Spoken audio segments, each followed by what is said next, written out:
boom, boom, boom, boom, boom, boom. Dun dun dun dun dun dun dun dun dun dun.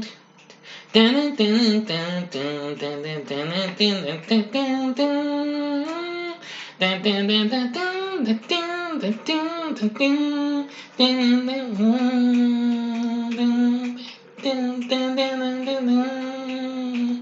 Dun dun dun dun dun dun dun dun dun. Dun dun dun dun dun dun dun dun. Alright, listen up, dummies.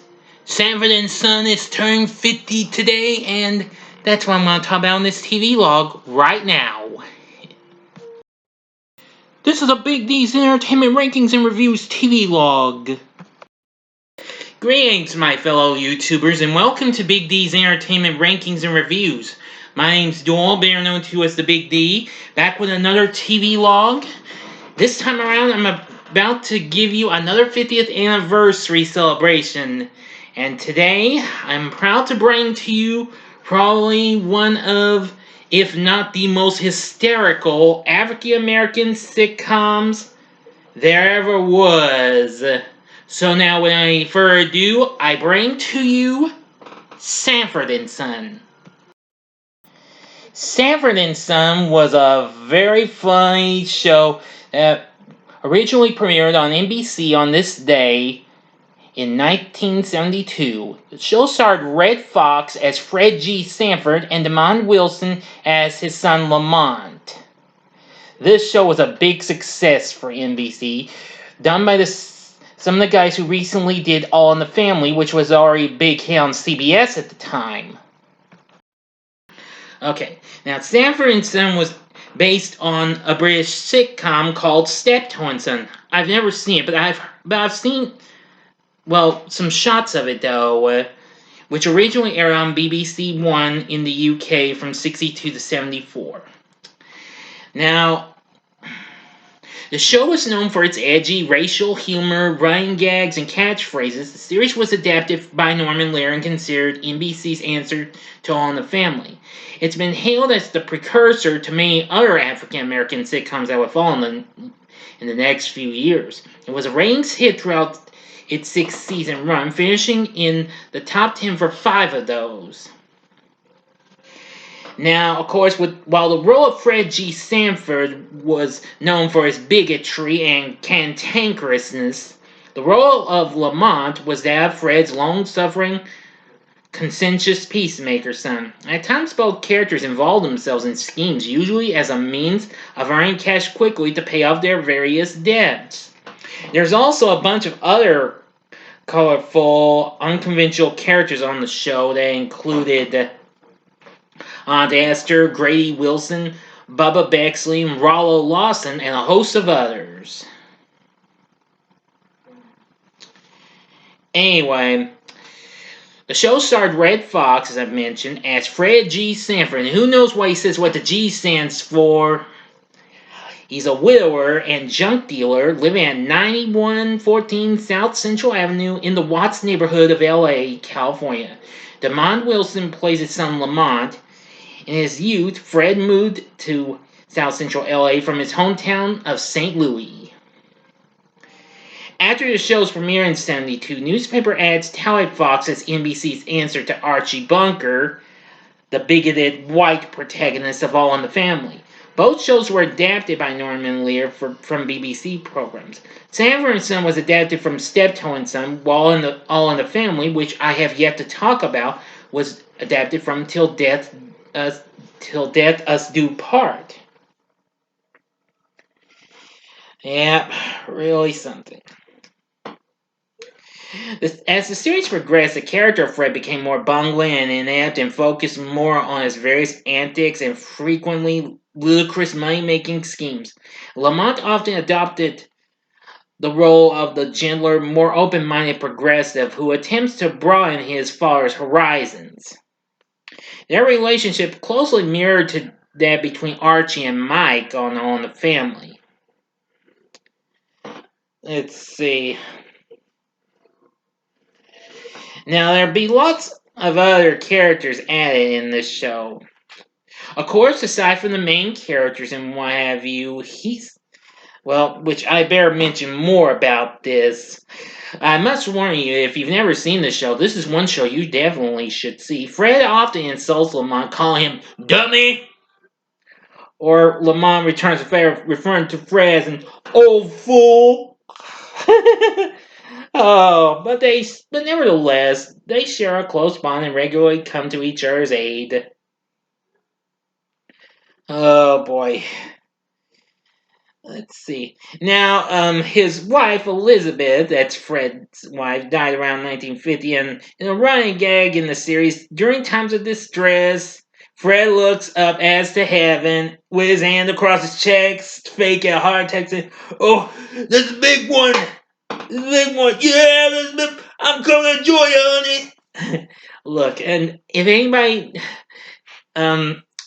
is of that particular color of this series, I do apologize. I'm not trying to be rude or, offending or making fun of this or anything. I'm just doing my impressions of this show. Thank you. Anywho, and Fred does have some other fun lines, like sometimes he's trying to punch somebody by indicating his fist and say, "How'd you like one right across your lips?" Yeah, and my name is Fred G. Sanford, with the G standing for various words from episode to episode, and the fact that Fred is a big fan of singer Lena Horne. Yeah, she actually makes an appearance on that. Now, Fred does have a main antagonist. Initially was with his sister-in-law, Lamont's Aunt Ethel, but however, she was replaced in the cast with the more tart-tongued Esther, played by LaWanda Page. Boy, she's deeply religious and no-nonsense either. She typically responds to Fred's insults by scowling, saying, "Watch it, sucker!" or refer to him as, "You old heathen," or "old fish-eyed fool." Yeah, Fred insults her by comparing her to King Kong every time. Oh boy, sometimes Fred redeems himself by acts of kindness, even to those like Esther and what have you.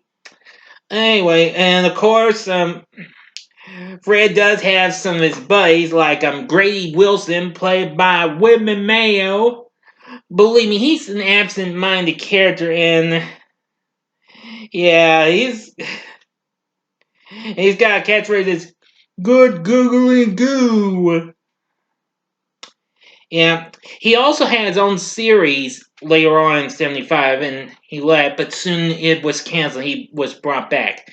Then there's Bubba Bexley, another one of Fred's friends who appears, played by Don Bexley. Yeah, he always gives a loud grin of, "Hey, Fred!" Boy, it's funny.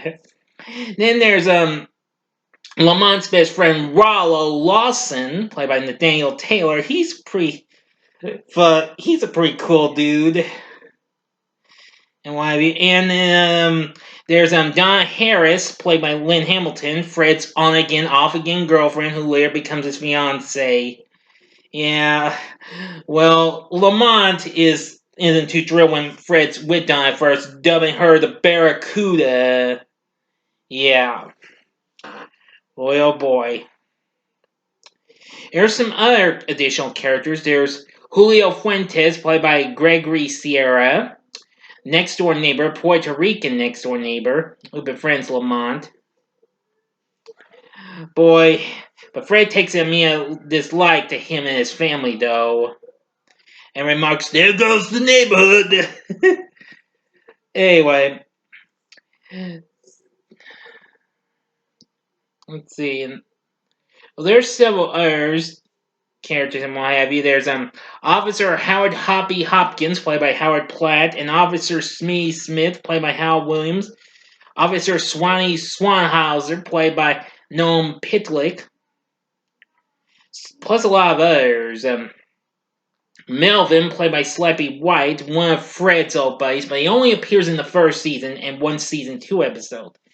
And there's Leroy and Skillet, played by Leroy Daniels and Ernest Skillet Mahan. They're a rambunctious pair of Fred's friends who like to play poker, billiards, or heck, even joke around. And they appear in episodes in the second and third seasons. Oh boy, there's lots of other characters as well. There's too many though. Oh, crazy, really crazy. Let's see. And there would be lots of other characters appearing as well. And well, appearing like Frank Nelson, Danny Wills. Let's see, Roy Stewart. He appeared in this. Of course, he was best known for playing Corporal Boyle on Gomer Pyle. And Ron Glass, who would go on to star on Barney Miller, and he would later team up with Damon Wilson for The New Odd Couple in 1983. Oh boy. Like I said, the list goes on with all these characters. Anyway, I've seen just about every episode of Sanford and Son. The show ran for 6 big seasons. After 6 seasons were done with 136 episodes produced and aired, the show came to an end in March of 1977. NBC tried to follow it up with another spinoff after Grady, and that was Sanford Arms, but it was canned instantly after only 4 episodes. In 1980, they decided to try another one in the form of Sanford, which Damon Wilson refused to return, but Lamont was mentioned though.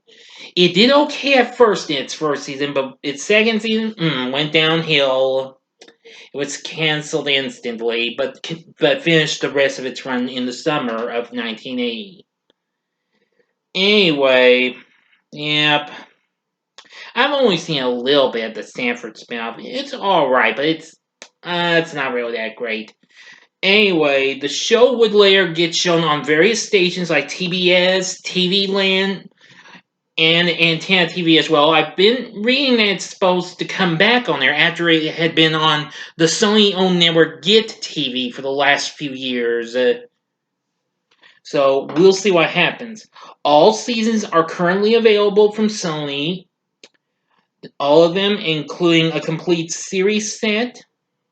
And also, if you're a streaming fanatic, you can find the full series on Amazon Prime and on Peacock as well. At least I think it's on Peacock. Well, so I read on their schedule, but I know Prime's got them. All 6 seasons are available. Let me tell you, it's really something. However, during, I believe, the second season or so, no, wait, no, it wasn't second. No, I think it was the third. No, it was the third season, I believe. And well, Red Fox kind of had a bit of a dispute with NBC and what have you. But anyway, the show still did well. Its highest ranking was number 2 for its second season and its 4th season. It came in 6th for its first season and 3rd in the 3rd season and 7th in its 5th season, where it was tied with CBS's Rhoda. But it finished all the way at number 27 in its final season. Anyway, Sanford and Son is just absolutely very funny, and of course it's also well known for its popular theme song, The Street Beater, done by Quincy Jones, who of course this was long before he went on to produce some of the albums for a certain Michael Jackson. And of course, he also did he was pretty big at the time. Of course, the Street Beater would be included on one of his albums, which also included a song called Chump Change, which the same year this show came out would be featured on as a theme song to the new Bill Cosby show on CBS. And later go on to be the theme to the game show Now You See It. Anyway, Norman Lear developed the show, but he was uncredited though, but Bud Yorkin was credited. And of course, Yorkin would also go on to work on some of these shows. But anyways, Sanford and Son is absolutely hysterical. I really do love this show. Now, there is a Sanford and Son YouTube channel, but no full episodes though. Don't bother asking. But there's clips from episodes and compilations as well. So if you would like to think of checking the show out, check out some of those clips just in case. But if you have seen the show, well, or if you haven't, I'd still say go for it. This is one show you definitely need to watch. You will laugh your crazy head off at. Seriously. But anyhow, I really do love Sanford and Son. It's absolutely very funny. So anyway, what are your thoughts on Sanford and Son? Let me know what you think of the show in the comments section below. If you like this video, click the like button, subscribe to my channel, and be a part of the Big D Nation. And stay tuned. Next time will be my latest Saturday morning TV log of the all-new Popeye Hour. Thanks for watching, and if you like this, you may want to consider check out my TV logs for some of these other shows that I've talked about. In the upper left-hand corner is my TV log for the underrated 80s sitcom Small Wonder, which actually some of the people, which I believe, Howard Platt actually made a guest appearance on one episode of that show. Or go to the upper right-hand corner and see my previous TV log for another show that recently turned 50, and that was the PBS kids show Zoom. Or if you want, well, something else, you can go to the bottom left-hand corner and see my Wide World of Game Shows episode for a show that featured another Quincy Jones number, which of course was Chump Change I mentioned, and that would be for the game show Now You See It, which will come out in 74. And the bottom right-hand corner is the button you can click to subscribe. If you like rankings and reviews on movies, TV, music, video games, etc., then I'm your guy. Thanks for watching, and I'm happy to say I'm now only 3 subscribers away from reaching 400 subscribers. Thank you for supporting my channel.